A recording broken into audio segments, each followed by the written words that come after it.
Spirit Animals was spooky, February 11th, 2025.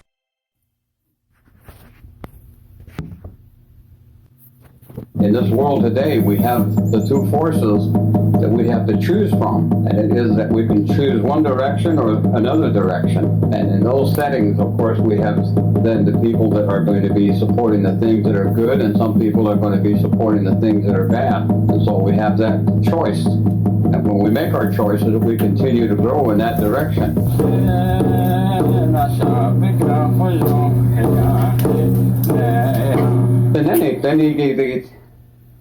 Hadana bendan iznes kha yatikat benado ya shoni holla eshida da astida at edolet astanda at edolet eshi yatikat iken odlo yoch edegedan ken dolet edi eshi yatikat otetast anako shibe ikesahoid natolet. In the traditional teaching of our people, we're told that we must always be aware of people that will lie to us and will tell us all kinds of things that are not right. And they will cheat us and take things from us. And they will misinform us and they will take from us. And then some of them will even take our life or the life of our loved ones.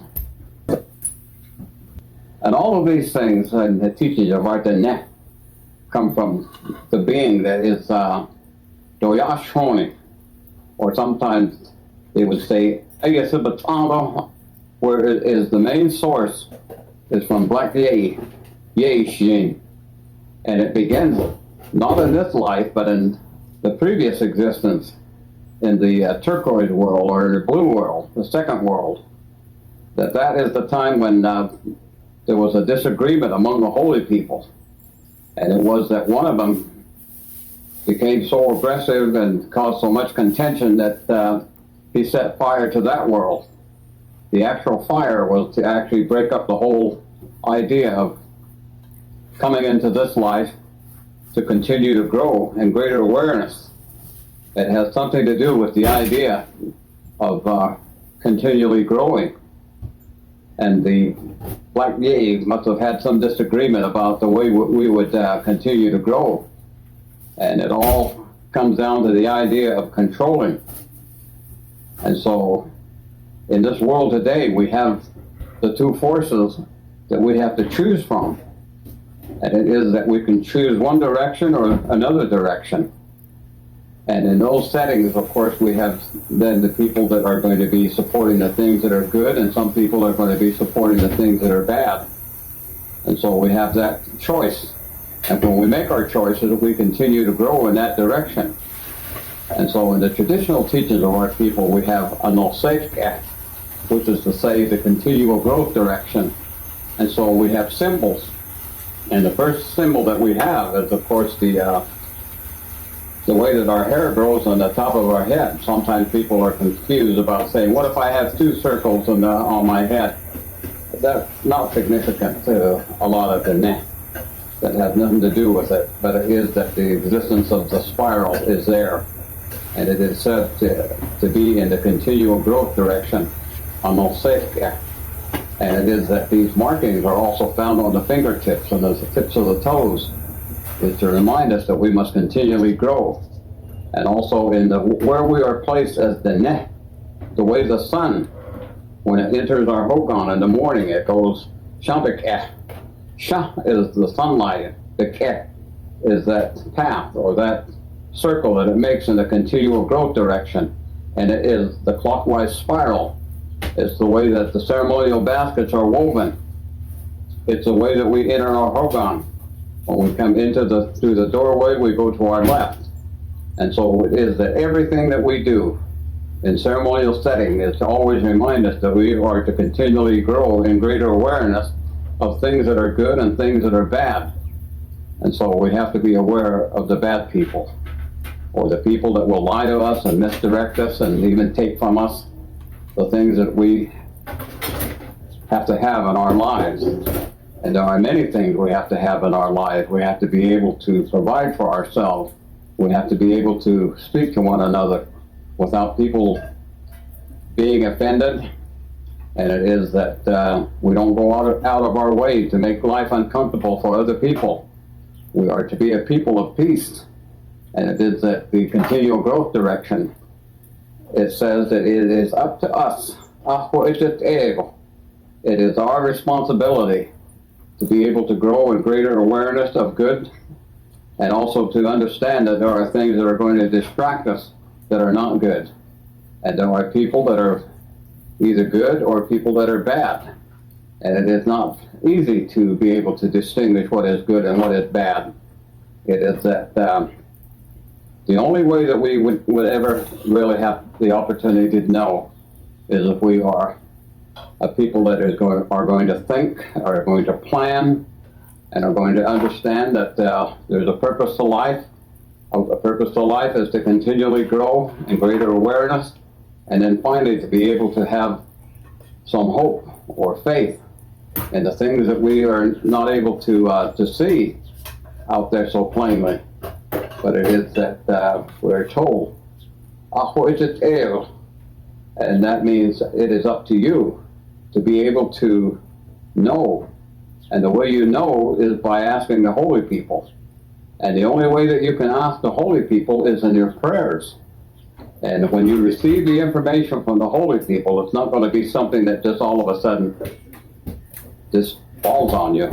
Sometimes you have to wait, you have to watch, you have to observe, and so you have to listen, you have to see.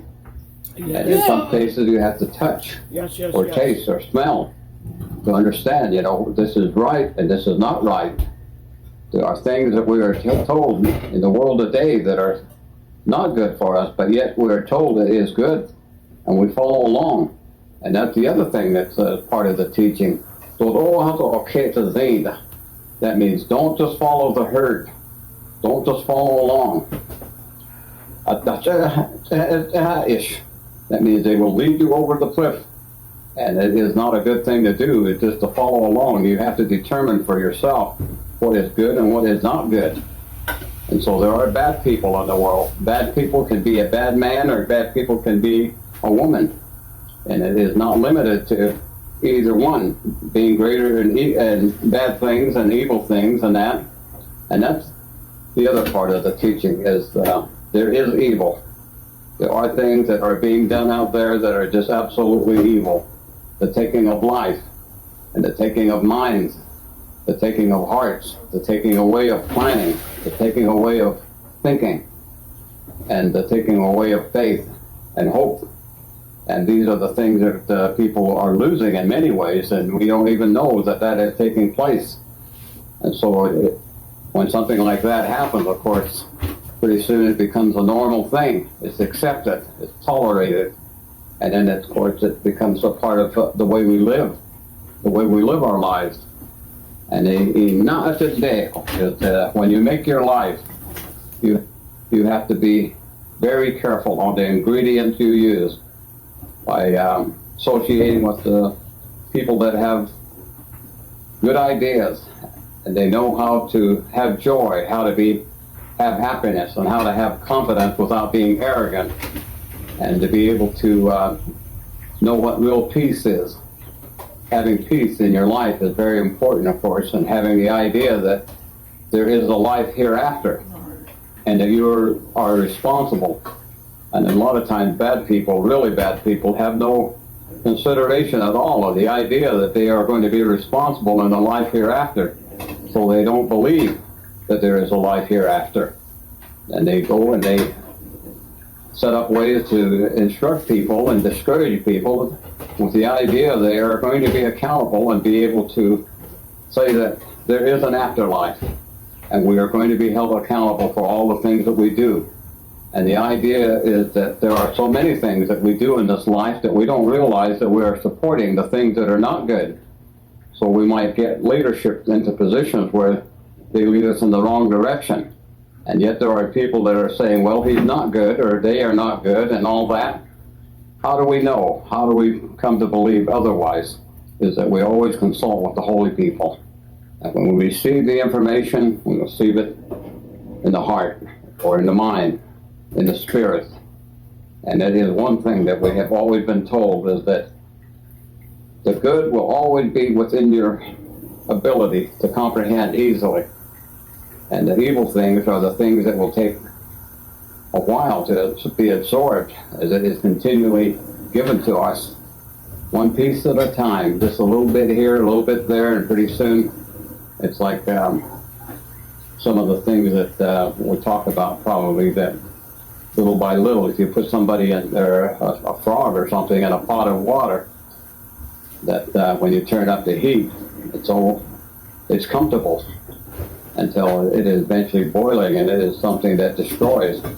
And so it is with the evil things and the things that we accept thinking that they are good, and in reality they are not. And so the teachings of our people is that Doya Shoni in the that means there are evil things in the world. Do all that you can to avoid the things that are going to influence you to do the things that are not right, the things that are not good, the things that are going to take you away from the beauty way path of having joy and happiness, confidence and peace. And to always understand that to maintain that journey is to do it with prayer. That means that to be a person, a decent person, you have to have prayer. And the other thing that can kind of be mentioned is that among Native people, there are a lot of stories in that are being told. And in fact, we have organizations that are concerned about the missing women and the missing children. It is that we are not allowed to know all that is going on. We have no idea. All we do is we hear. And these are evil things. But also you have to be aware that evil is real and it does exist in the world. And there are a lot of people that conceal it. And in their circles and that, they accept it as a way of life. But to us as the Net, or any kind of Native people, when we lose these women and children, what is that we are supposed to do? What is it that we need to know? Is that it makes life complicated for a lot of people to see someone that they love gone and never see them again. But these are evil things that happen. These are bad things that happen. They just don't just disappear. There are some people that are bad enough and evil enough to take those people from us. And it is necessary for us to be educating ourselves to the idea that there are people in the world that will take from us everything that we care about. And they will do it in a way where we don't know why, we don't know where, we don't know who. And in the end, it is very much our responsibility to just be aware and to be cautious and to be able to teach our children the right ways so that they don't put themselves in a position to be taken or to be harmed in any way in their mind and in their spirit and their physical body and in their thinking. And there are ways to learn to be a decent person. And some people don't want to learn to be a decent person. And it's something that we can't control. The only thing that we can do is ourselves. And it is our thinking. And it is how we do things and how we choose to conduct ourselves as a being, as a child of the holy people. And so the things that we are told are things that take a lifetime. And it is that we must continually grow in the right direction. A nostalgia is always just a symbol. It is to remind us that we must grow in greater awareness in the things that are good and the things that are not good. And those are the things that we're told.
8 o'clock a.m. 62 degrees Fahrenheit.